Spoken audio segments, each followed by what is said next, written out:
Yeah. Can you hear me now? Yes, I can hear you. Okay. All right. Great. It got stuck for a moment there. Yeah. So we're not sure. Yeah, so let's just hide that now. Let's just start. We don't want to waste time. Okay. Yeah.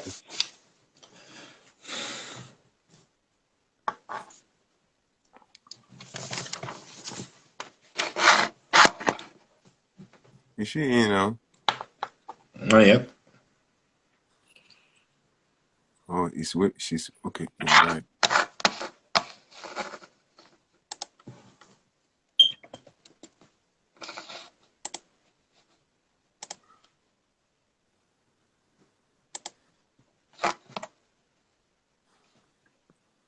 Oh, if we know, we'll have. We should have. Okay, I think she. Oh, apologies. Oh, she's in now. Yeah. Okay.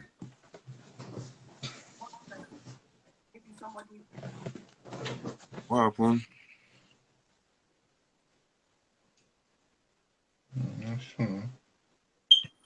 Is it my network? I can hear you clearly.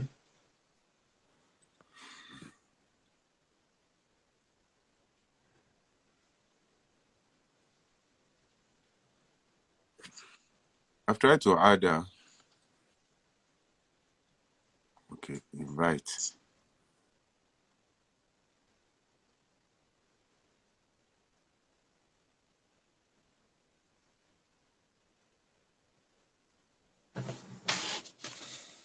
Is she in?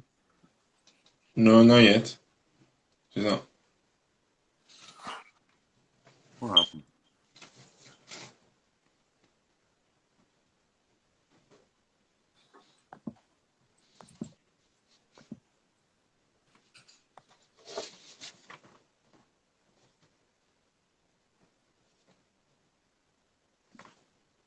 She said she can see the request. I've sent invite to her now. Okay, she chatted, right?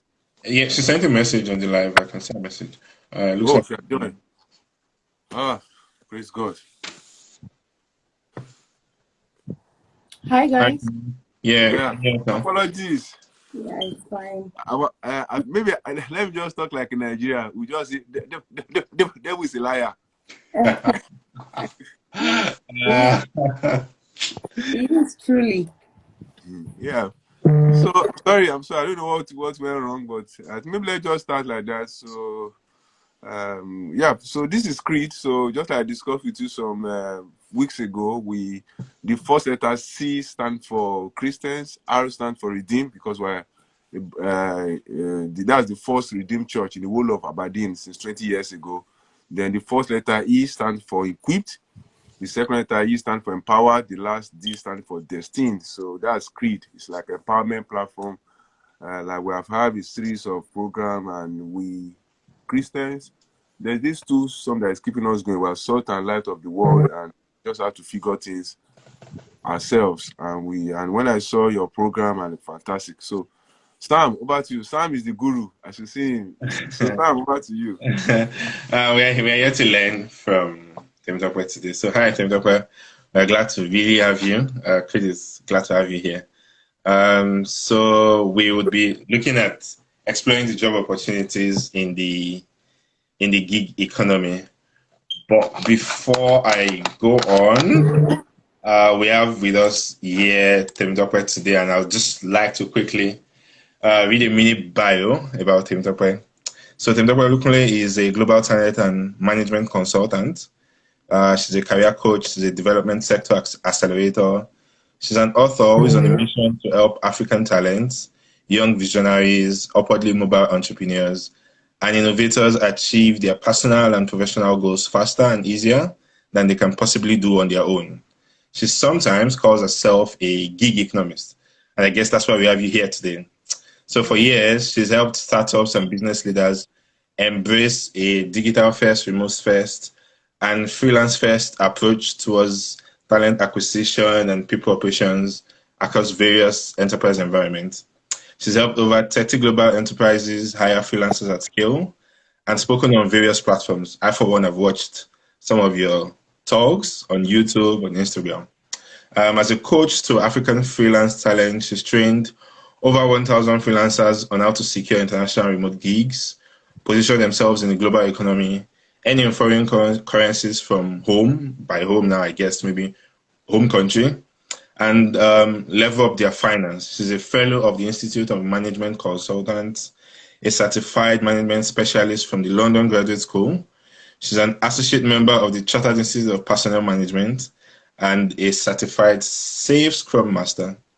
So it's safe to say too that we have with us here a proper body of knowledge, and we hope to be able to learn from your bounty of knowledge today.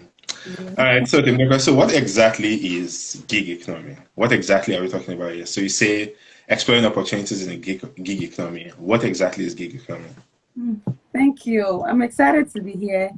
Thank you guys for having me, and great work that you guys are doing. I went through the page as well. I love all of the innovations that is really going on there. Great events that you guys are hosting. So thank you again, for having me. I like to be a part of communities like that. So I wish I was in Aberdeen. I would have been a part of you guys physically. We're glad. Absolutely. So to answer your question, and by the way, thanks Sam for reading that bio powerfully. I love it. Sometimes people mispronounce what I'm like, this is just bio now. It's just a profile now, But thank you for reading that out, and thank you, Shion, for the invite. Yeah. Gig economy seems to be a buzzword these days, but I can assure you that it is not, because it's been existing in Nigeria for a long time. We just didn't call it gig. Now, what is gig? The gig itself, we're familiar with the word gig, especially for music performance. So you see music artists when they go to perform and we call it gig. Oh, he has a gig, at O1, he has, so they call it gig. Then now we see people using the word gig as well for their skills, like, as a photographer, you have a gig, maybe to shoot a wedding. As a wedding, planner, you have a gig. As a makeup artist, you're going somewhere, you have a gig. So that is the word. It's like a contract-based appointment or employment or engagement to do something on a contract base. You are not employed with anybody.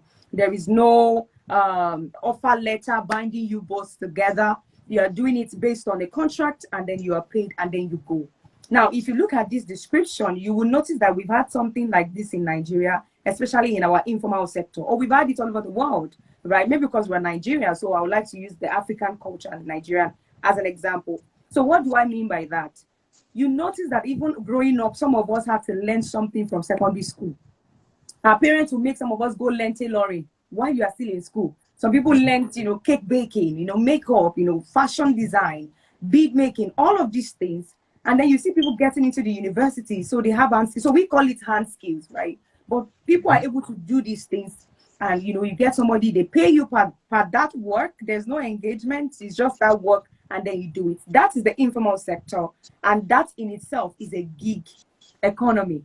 Now, what has revolutionized the word gig economy that everybody's now knowing it is the emergence of technology. Introduction and the advent of technology introduced platforms, digital platforms, where career professionals as well can then begin to position in the gig economy. It used to be just the informal sector. If you don't have a handwork, nobody's really engaging you on a part-time basis. You're either a full-time staff, you're a career person 9 to 5, or you're an informal person, you run your business, you are doing your thing. But right now there's an infusion. That professionals, career professionals, right, with their expertise and experience can also go on all these platforms, leverage on them, and get gigs, contract work, where they contract you to do the work for them, and then you get paid. There is nothing binding you both together. They're not paying you HMO and insurance. There is no social security number. They're not giving you anything. You just do the work. They pay you for the work you've done, and you're gone. Now, this could be one-off. This could be monthly. This could be for 6 months. It could be for 1 year. And, based on the subscription model or the monetization model of your skill, it could be monthly, and they can always re-engage you. So for me, pretty much, that is the definition of the gig economy. Okay, nice. So if I understand you clearly, we're looking at something like a free market system, basically, Yes. where you're free and then you come in, you're your own boss, right? You Yes. have clients, you are able to use your skill to solve clients' problems Yeah. or do some work for them and you get paid in return. Right. Absolutely. Okay, before we move on, I'd like to hear a bit about your own story. How Mm. did you get into the gig economy? How did you get started?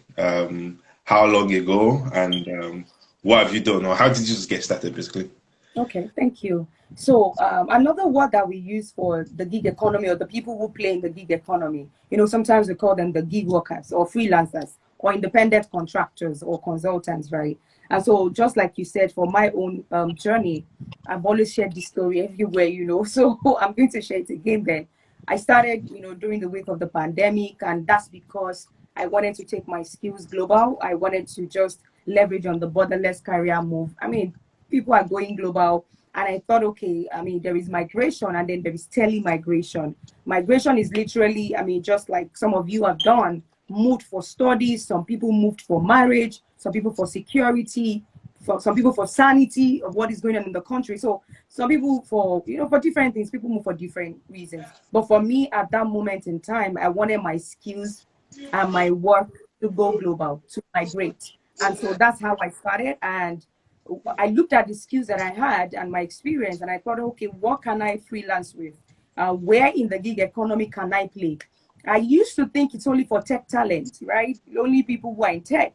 If I don't know how to code or program or build a website, what is the future of my life like this? How much I'll be able to play in this gig economy like this? If I'm not, if I'm not a tech person, right, an IT person. But I found out that anybody can actually freelance as long as you have a skills that is transferable and that is required in the market. If they need your skills, then you can freelance. So I started as a virtual assistant because I have administration.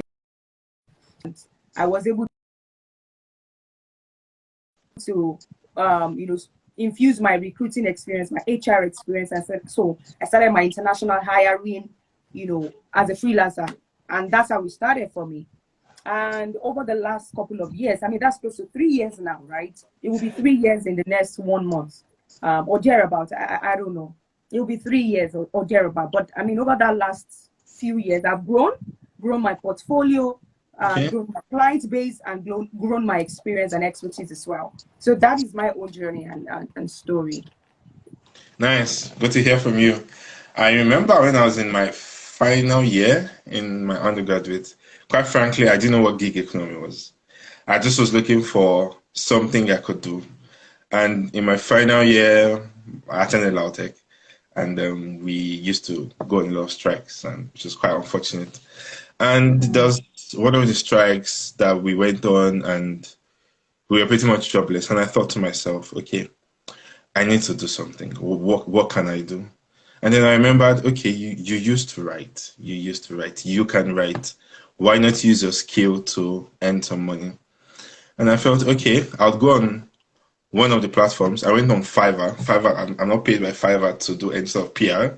Let me just put that out there. So I went on Fiverr, tried to see if I could, okay, write for people. I tried to go into copywriting. We're going to come to skills and probably challenges later.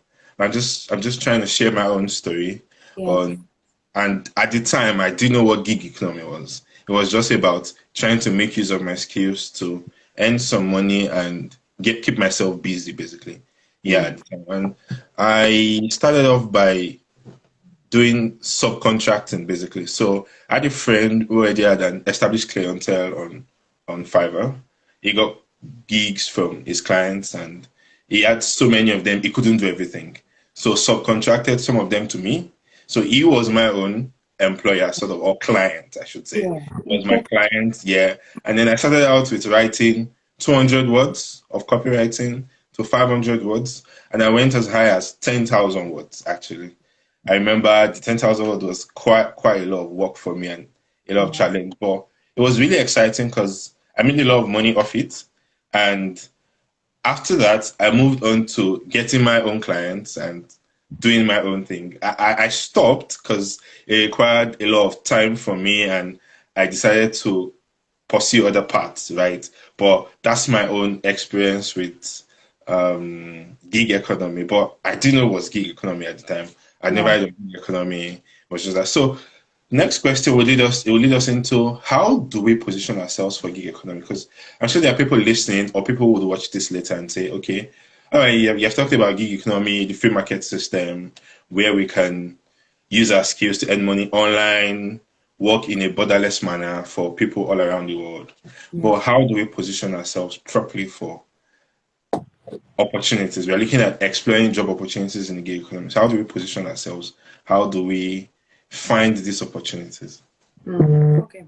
So there are three key things that I like to talk about when it comes to just really looking at the gig economy as a whole, as a place where you want to go and leverage on. Because the honest truth is, it might not be for everybody. For some people, for them, that 9 to 5 going to work every day is what they dream of. They want to really carry the coffee in the office, snap pictures, have people to chat with within the office setting, have chat at the road.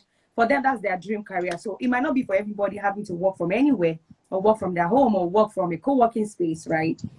But the first thing we need to know is that technology is the driver of the gig economy. So technology is what has really enabled every one of us to be able to do it. Whatever you are doing, because that's the beginning, not necessarily how to start. The beginning is, do you have what to start with? And so that will take me to skills.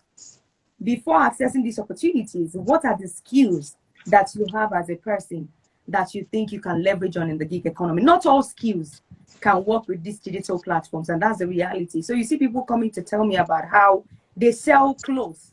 They're into the fashion space, they sell clothing materials. And I say, see, you have a good business that is going. You can do this, as an entrepreneur, you open a page, you can do these things online. You can still get, gigs, but not as a gig worker, not as a freelancer. Because what a freelancer does is pretty much using your transferable skills, actual skills, not buying and selling. You're actually using your skills, whether it is writing, just like you mentioned, Sam, or maybe you are helping with HR work, or you're helping to develop a website, or you are, supporting customer service work for a client. It has to be transferable skills. So it starts with your skills. Oh, wow, really?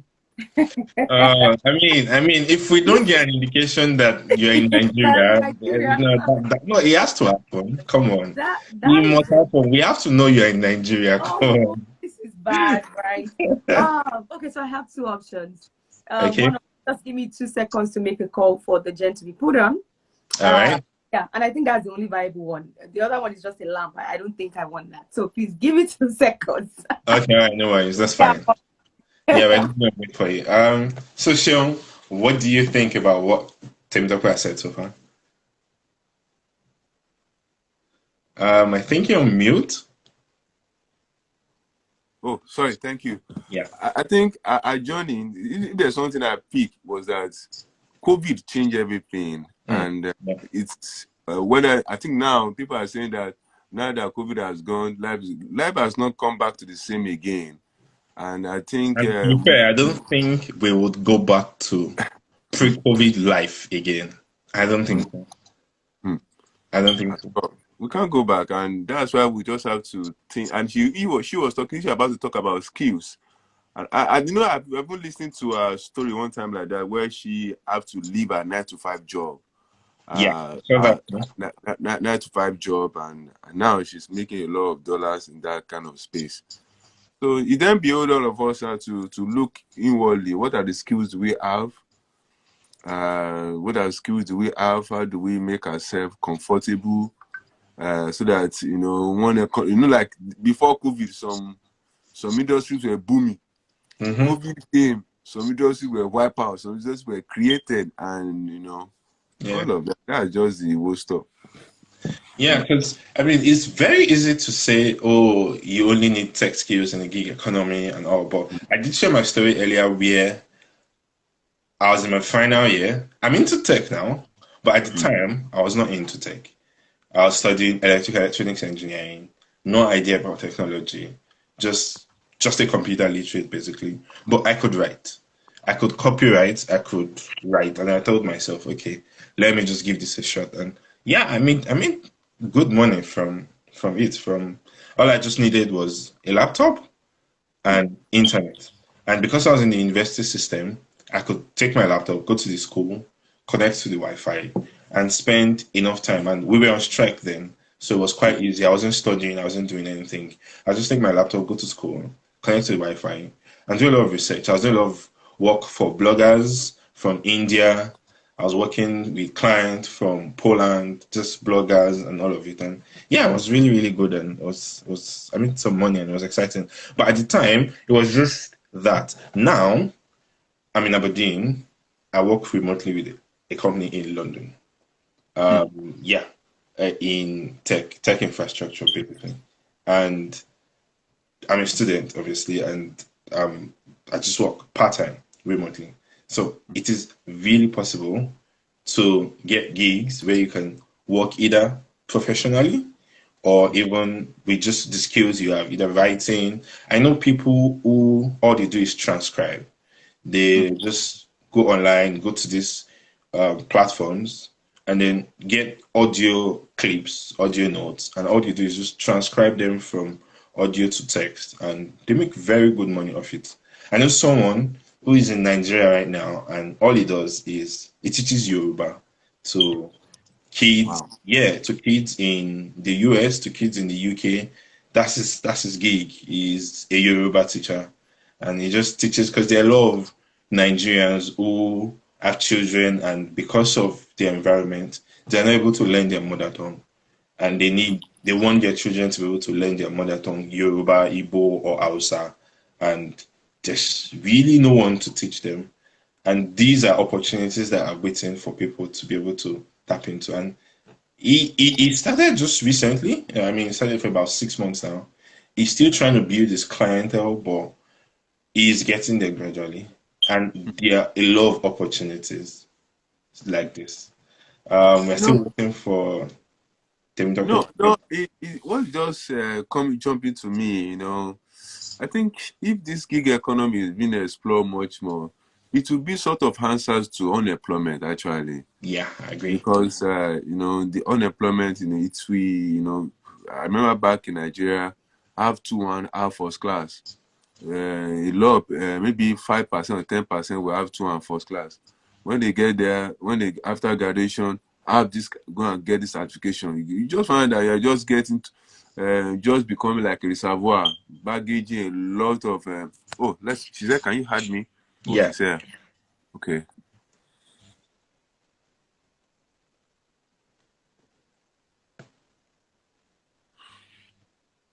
I think she's. Oh, she's here. All right, we're back on live. Guys, I'm Yeah. really so sorry. No No, worries. no worries. We understand. We will, No worries.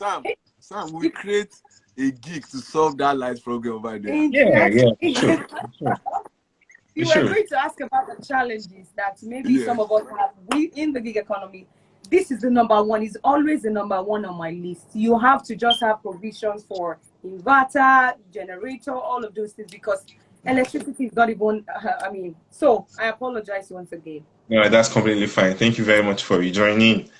So we are talking about positioning ourselves for Yeah. opportunities in the global economy, and we're about to move into the skills that are needed in the gig economy. While you were away, myself and Shem were just chatting, and I did mention that I know of a few people who what they do is they teach Yoruba. That's all they do. That's all he does. He's in Nigeria and he's a Yoruba teacher, a Yeah. freelance Yoruba teacher. He gets gigs. He has students from all over the world, from the US, from the UK.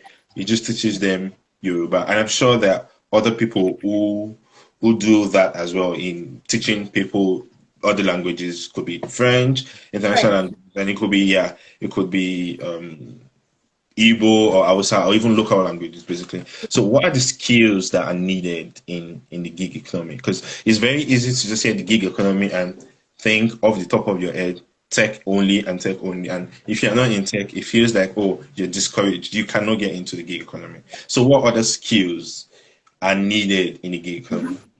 Okay. Thank you. So there are so many skills. I mean, we might not be able to mention all of them, but one thing is important. Skills assessment is one thing that I like to do for people because like I said earlier, it's not everything you can freelance with. It's not that you can't freelance with it. It just might take time, and you might need to upskill in that area. So, and that's why I think a lot of people are running into tech, because they think because there are more opportunities that are emerging in tech. It doesn't mean that there are other jobs doesn't exist. It's just because we know those ones are more common. That's what we see often. But there are so many other skill sets. As a customer service, I mean, there are opportunities for customer service, sales, if you have a sales background, insurance, transcription. You see some people, they are able to watch a video and they literally write a good note from what they've watched. You can monetize that skill. And maybe for you to understand another language, maybe French, you can translate English to French, you can do that. Maybe for you, you're good with administration, data entry, as basic as it is. There are things you do as assignment, and you don't know that as you're doing it as an assignment, submitting for your lecturer.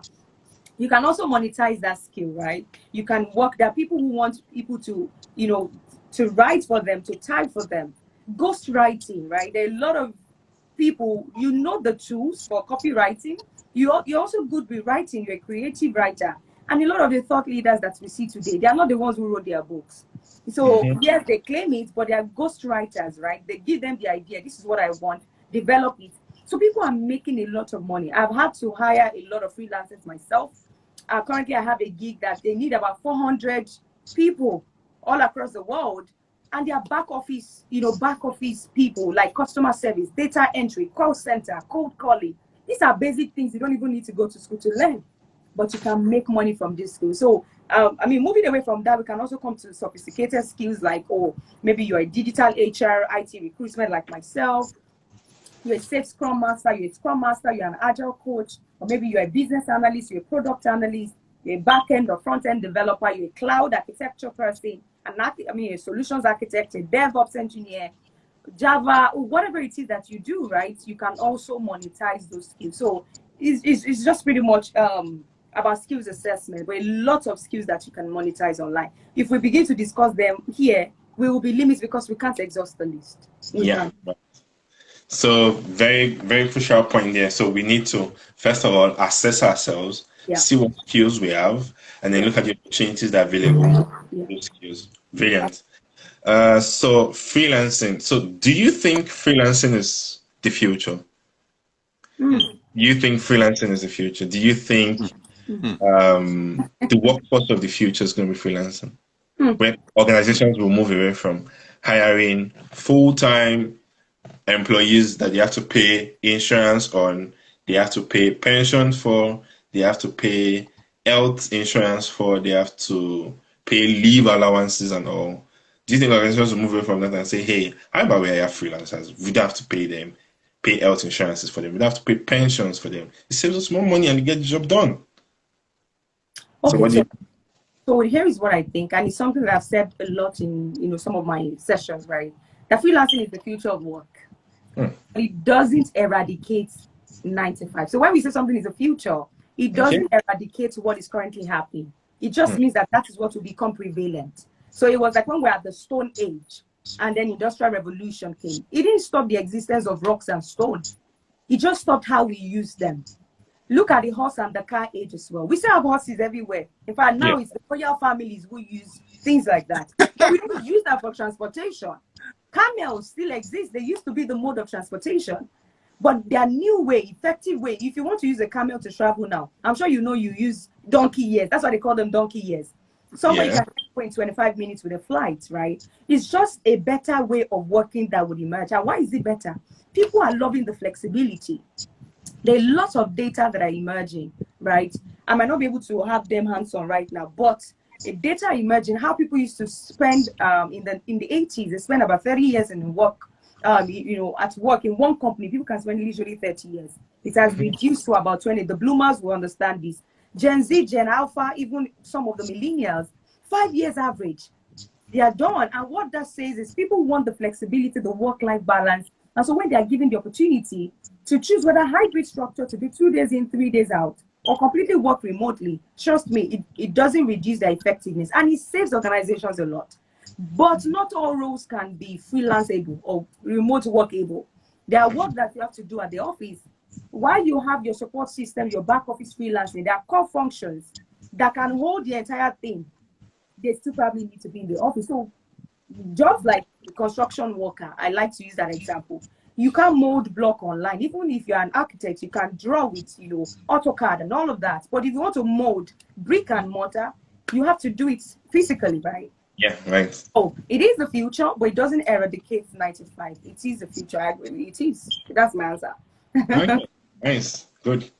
So, Yeah. but then I'm here thinking, okay, freelancing, gigs, but it comes with something which is transience, right?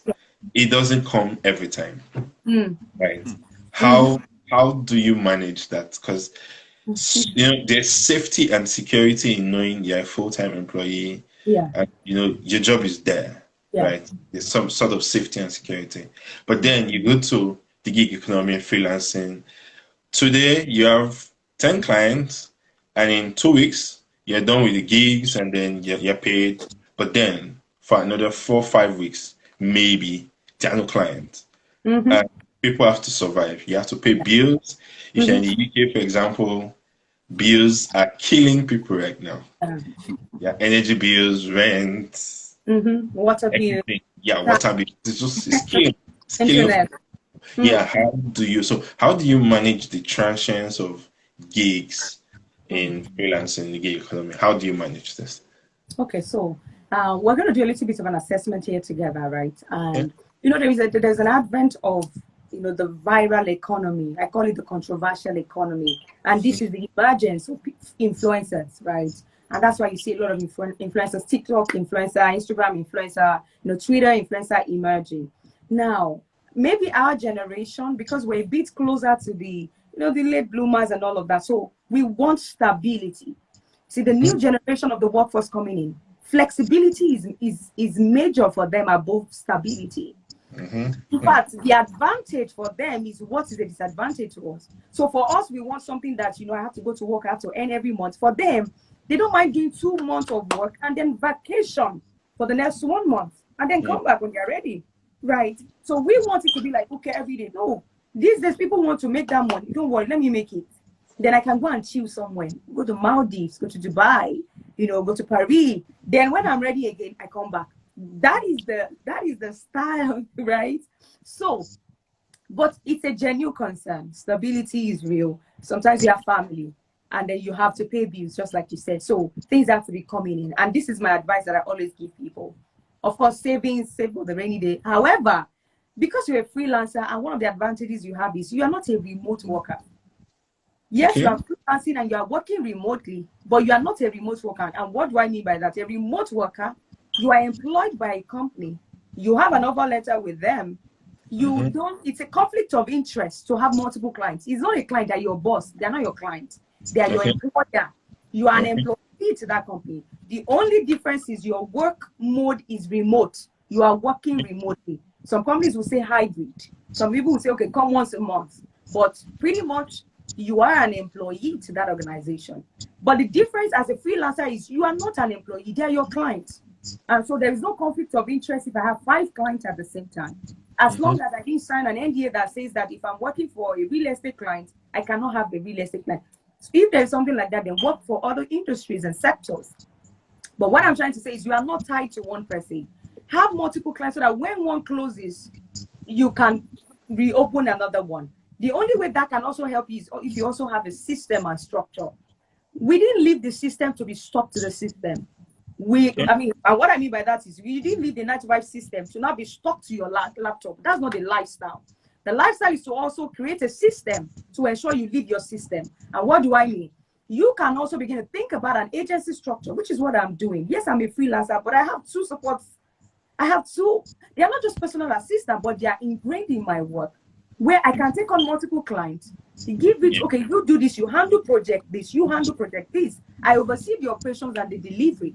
That is the goal. So the growth, just because you're a freelancer does not mean, the goal is to think, I'm also building a business here. I'm building an agency here. It might start with me as a solo entrepreneur, but I'm going to expand someday and getting more people to be involved. So that is the way to think about it. And that is the way you can keep clients coming in and keep income coming in. Nice, brilliant, very, very, very good answer. Yeah, I really like the answer. So I just mentioned earlier about the transience, which talked about today, people value flexibility over stability, which I completely agree with. But are there any other challenges or roadblocks that could be there in the gig economy? So are Yeah. there any, from your experience as an expert in this area, are there any other challenges or roadblocks that people should be aware of and how they can circumvent these roadblocks? Yeah. I think first thing is there are location specific challenges depending on part of the world that you're operating from. So the challenges that we will face in Africa or in Nigeria or third world, whatever, might be different from what you will face there. So, for example, something just happened tonight. We all saw it. My lights went off. It might not Yeah, happen with you, except you didn't know that, oh, maybe I bought a card and then I didn't know that I had exhausted. I don't know if you guys operate the prepaid model. That yeah, if this might not happen there, the similarity of what can happen over there, maybe internet, right? Internet happens a lot of times. I've seen people lose international opportunities because they could not connect online properly. I've seen it happen over and over again that I've recruited certain people for certain brands and then they couldn't put on their video during Zoom calls. And the client is waiting for these guys to put on their video. They're struggling. And that's because of the internet. They kept logging off the Zoom. The concern for the company is if ordinary interview is giving you so much challenge, how are you going to do the job? So they couldn't give such a person the job. We're sorry, we have to move on. That is a major challenge and it can be painful. I have cried before because of this. Because you think you have it all figured out. You have all the internet. They are your A game, light is on. And then boom, Nigeria happens to you. So may Nigeria not happen to us. So that is location specific. I don't know what the challenge will be for other locations, but I've given an example for you yeah, to internet and all of that. But another challenge that might happen would also be you also need to understand, which would solve the issue of stability and flexibility. You also need to understand the monetization model of your skill time, the monetization model of your sector. For some people, it is subscription model where you can be taking recurring fee. And if you look at what people are doing with gym now, even recruitment, right? That is the model I'm gradually moving to.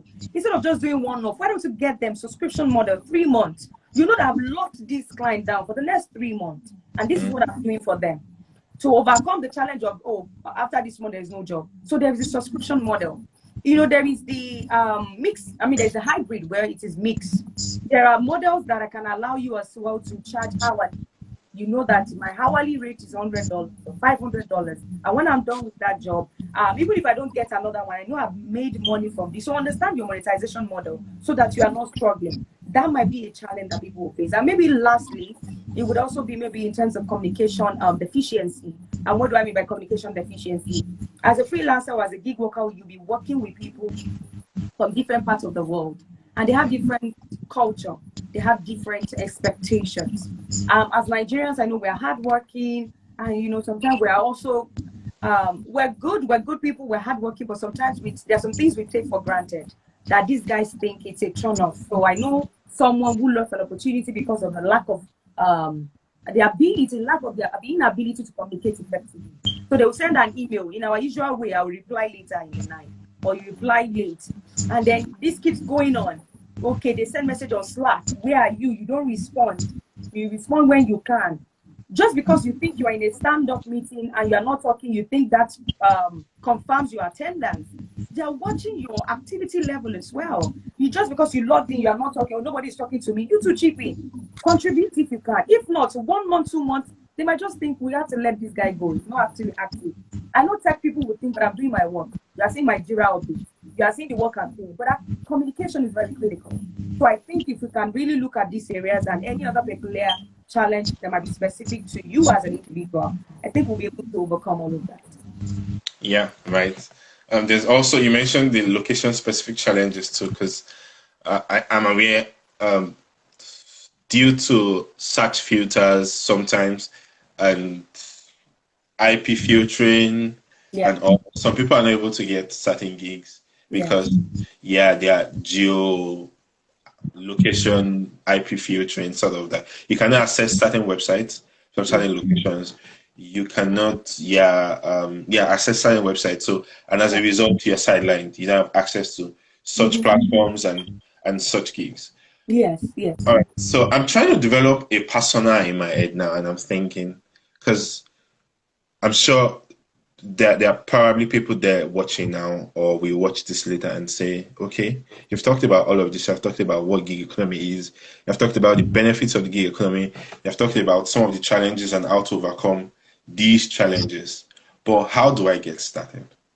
How do I get started? So I'm trying to develop a persona in my head. Say, I am Samuel. I have a family of 4.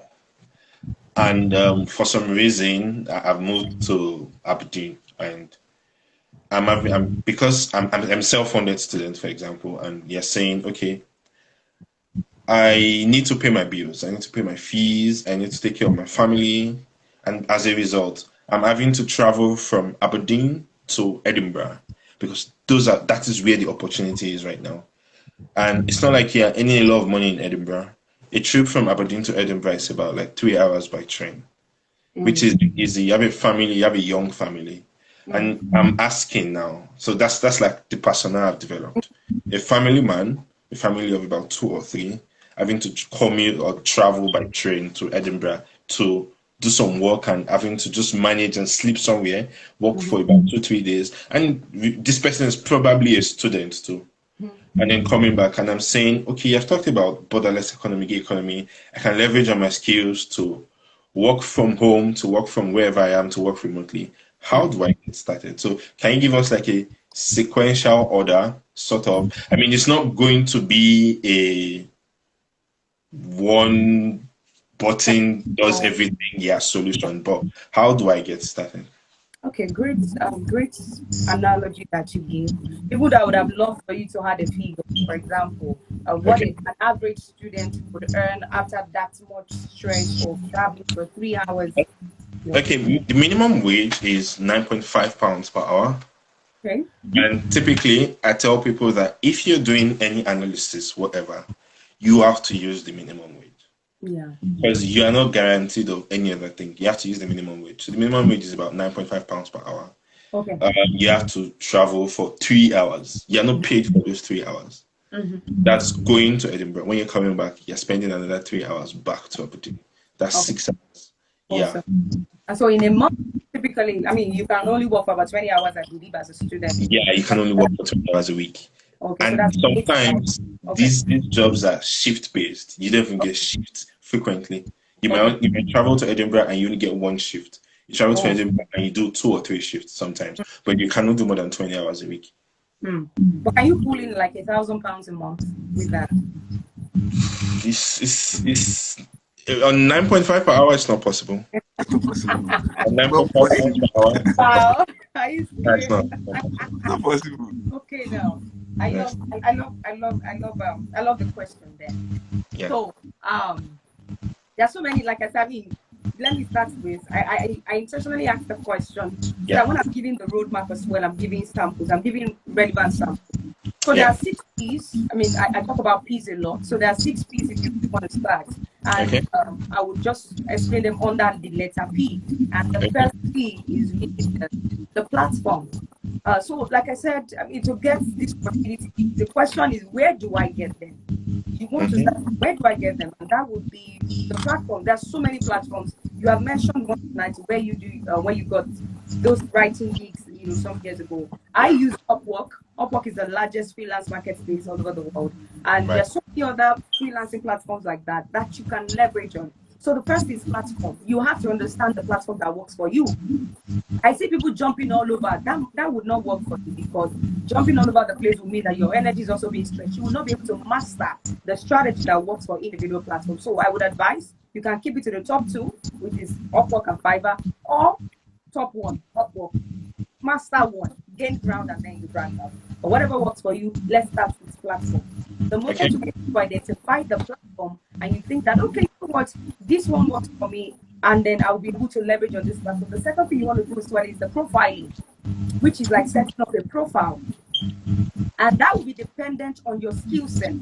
So if you have made a decision to say, you know what, because I'm schooling here, of course, you're studying a graduate, maybe a master's or a PhD, but you had a BSc in something, or you had worked somewhere before, maybe in Nigeria, before even starting this master's, you can leverage.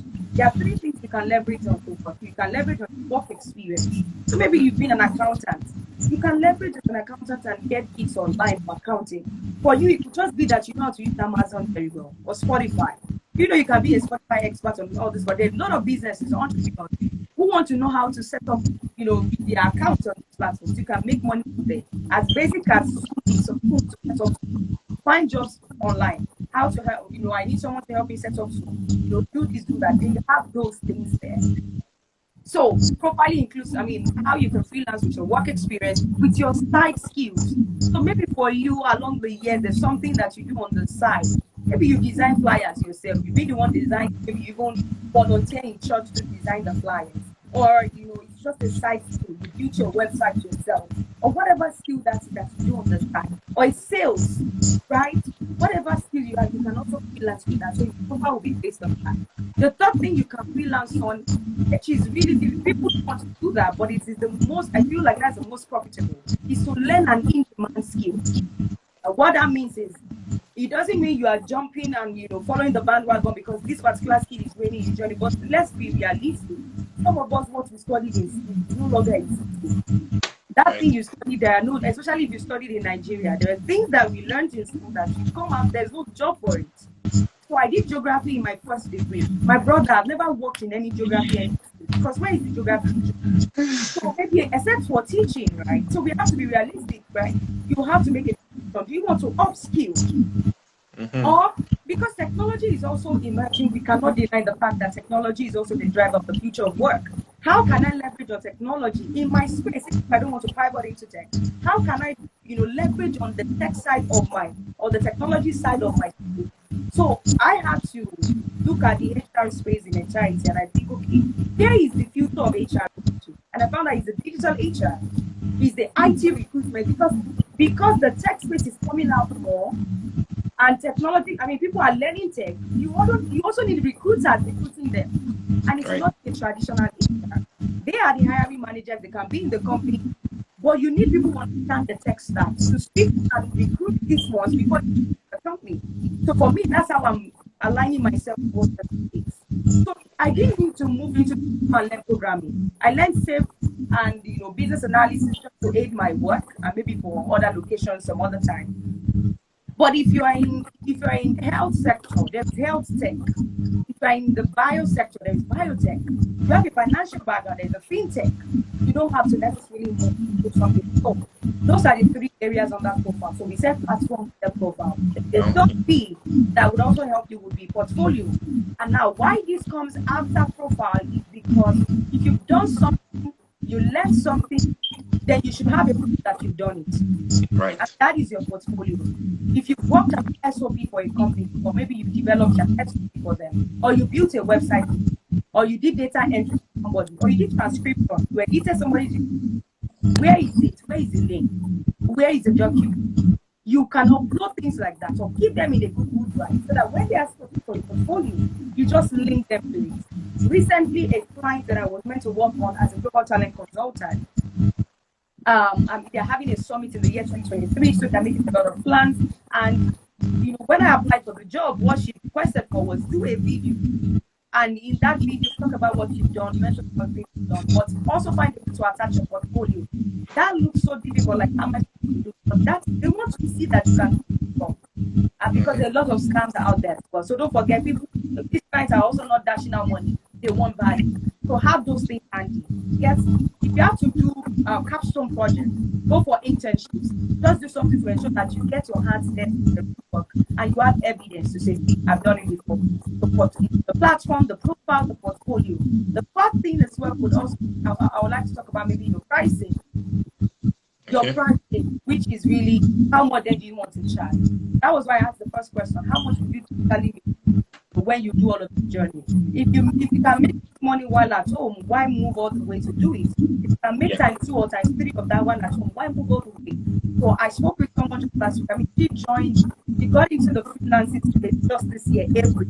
And she already has 3 clients right now, one in Canada and maybe other as a Scrum Master, one as a project manager, and then as a Scrum Master. Just joined. And so if she's making $2,500 or let's say $2,000 from one, you multiply that by 3, that's already $6,000. And she's working, right? Yes, it's possible. That is why I said the strategy I give, I mean, in my coaching class, part of my coaching session, strategy I give is have a structure that can help you scale, which is what I'm also practicing now. I don't teach what I don't practice. You can't be a loner forever. So, but back to the point of pricing, are you an entry level, or you are an expert, or you are an intermediate? It's like developer, are you a mid developer, entry level, junior, or senior? That will Yeah. also help you to set your price right, because people say, "Ah, what should I charge? How much should I?" So you can do a research. What is the average rate that they have earned? I mean, that they're pricing in your sector. You want to align, because if you are not careful, you can be overpricing, and 3 months, 4 months at the side, and later you complain that you get a key. But you can also be underpricing. Well, you can be underpricing. Just that might be good just for you to get a client at first. After that, you become smart. You know that at least I've had a portfolio on my profile. At least I've done it with somebody. So I mean, let's not be willing to start small. Let me just put that down. Be willing to Okay. start small.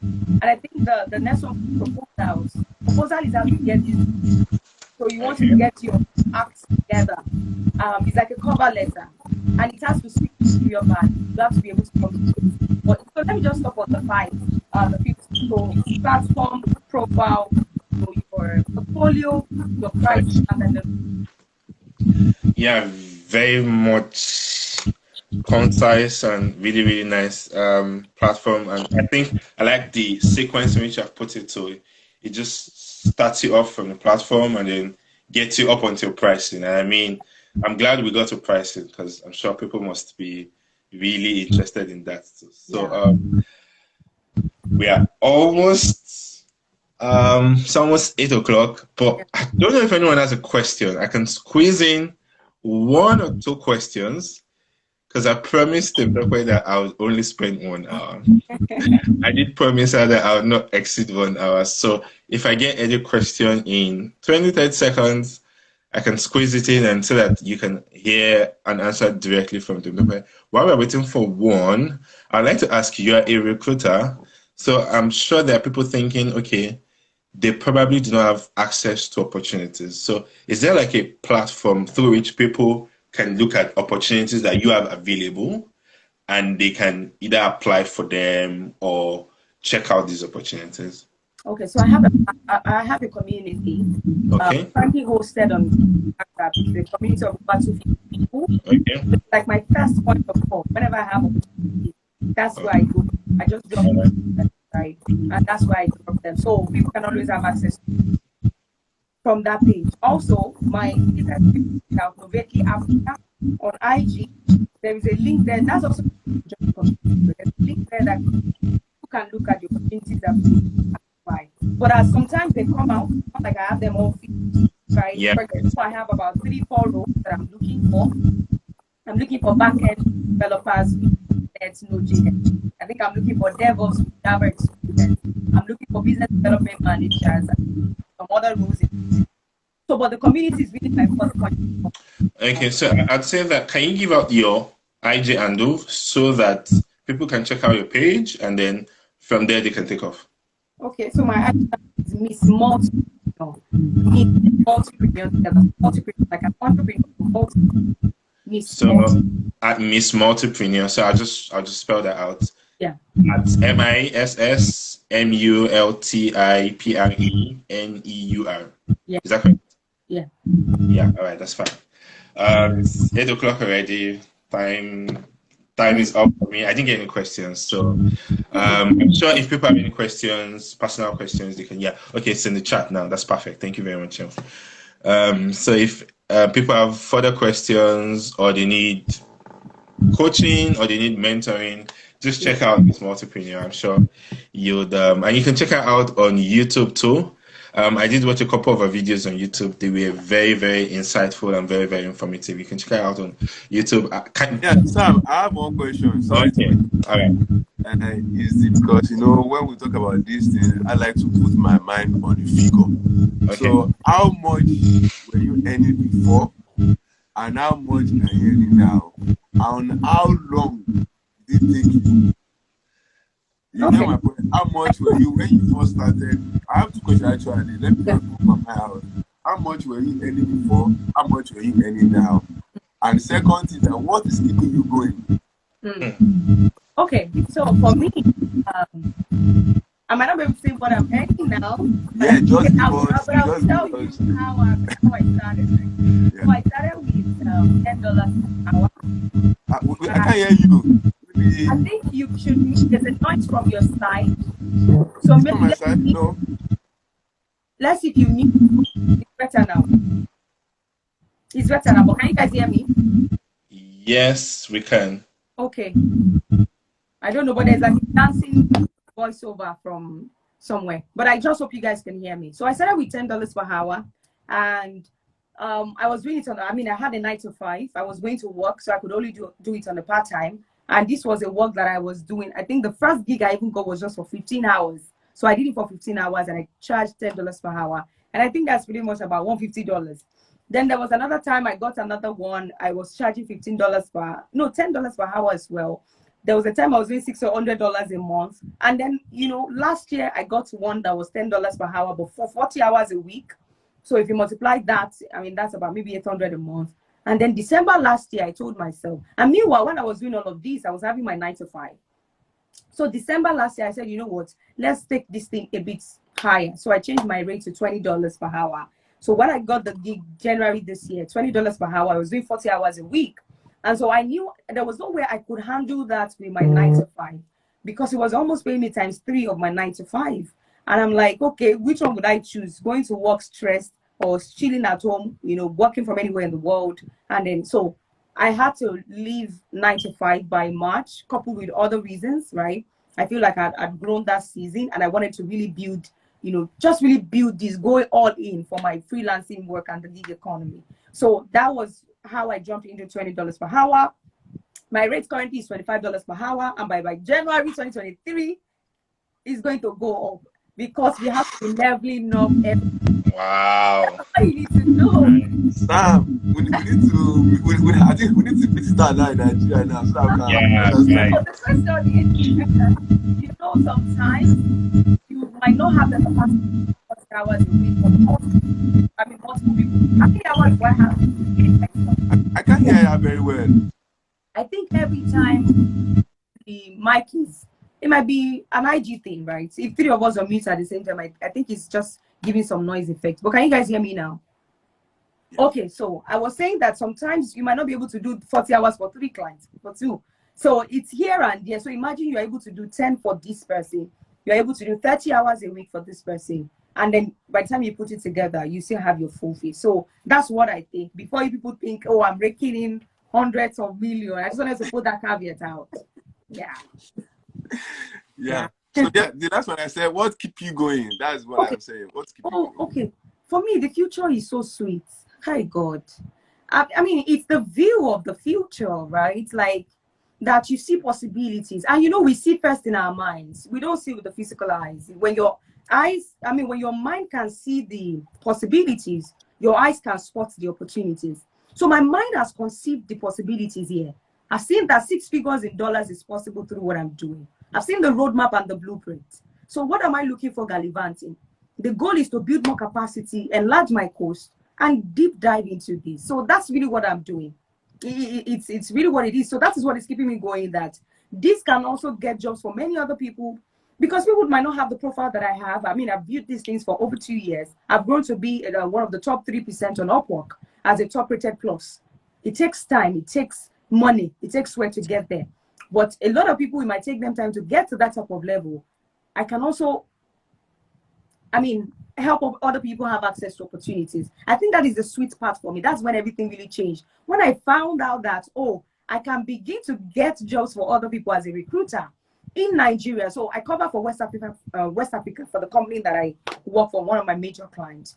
And so I recruit from West Africa. But the joy is, I'm able to focus on Africa. I'm bringing other people from Nigeria, especially, to access international opportunities. It's so sweet. Imagine people who were earning maybe $500,000 now earning $3,000 to $5,000. I mean, it's a joy for me. $500,000 in Nigeria is really a lot of money.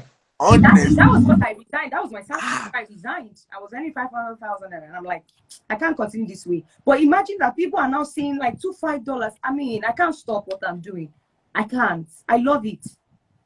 I love it. Thank you so much. Sam, you know what he said? The future is sweet. Yeah, sweet. And You can continue it's sweet. cultivating I your just mind. I think $6 billion. Wow. I think Nice. thank you. Thank you very much, Temitope, for joining us today. We have been really blessed. It's Thank been you. very insightful. And at the very end, you gave us very practical steps, and that was really, really crucial and important. Thank you to everyone that joined us today, too. Please follow Temitope at Miss Multipreneur on Instagram, and you can check her out on YouTube. You can just search for her name, Temitope Olukunle. Yeah, that's right. And you can watch her videos and learn more from her. I'll hand over to my guy now. Thank you so much. Sure.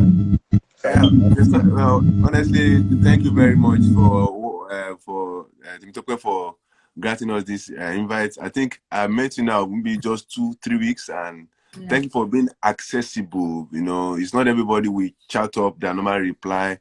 Yeah. We don't know ourselves from Adam, and you replied. And thank you, Sam, for those. Sam is guru here in Aberdeen. Sam is tech guy, so and we Wow. attend the same church. And you didn't tell me, Sam. We attend the same church actually. So thank you so much. Thank you so much. Temitope, thank you for what you do. We end this thing with prayer. We are Christians, so we always pray a lot. All of that, love that. So we do pray that God will continue to multiply your footstep. God grant you favor. God will order your step. God will meet you at the point of your need, and God will enlarge your post all the time. And please do feel free. Always contact us in case anything that we can learn. Because the goal of this meeting was I like what Sam said, and with that's what I'm going to end.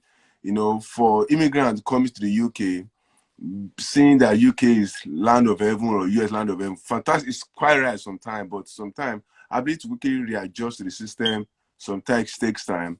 And sometimes someone could lose a lot of things. You could lose time, you could lose marriage, you could lose a lot of what, but having this gig economy, maybe as a sort of side hustle, or can also help someone to stabilize.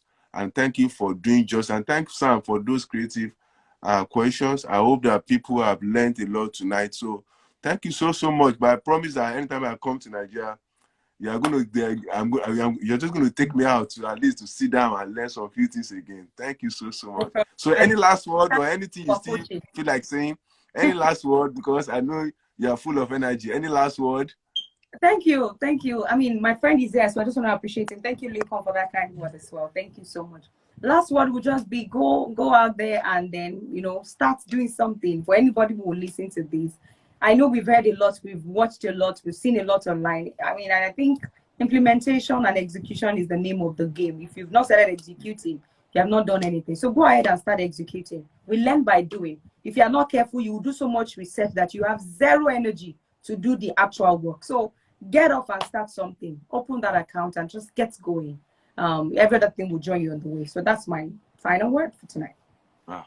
Thank you so much. Thank you. So I'll leave now. That's that for today. Thank you. Do you know that this is our first Instagram live? Oh wow, I see. So this is our first Instagram live. So thank you so much. Thank you so much. We're going to bless you. Sam, we'll see each other tomorrow. Yeah. Bye everyone. Bye. We need to thank everybody. I think I did just say this thing. Eunice, thank you. Miracle Okoye, thank you for coming. The Maverick and everyone, thank you for coming.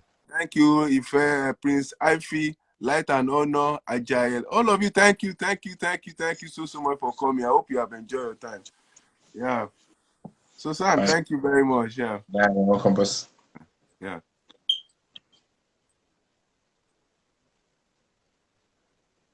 You can end the live now, yeah? Yes. Yeah. I hope I shall record. Okay, how do I record now? I don't know. If I end it, will it record itself, right? I think so. I think when you ended it then I could yeah, I think so. Okay. I think so.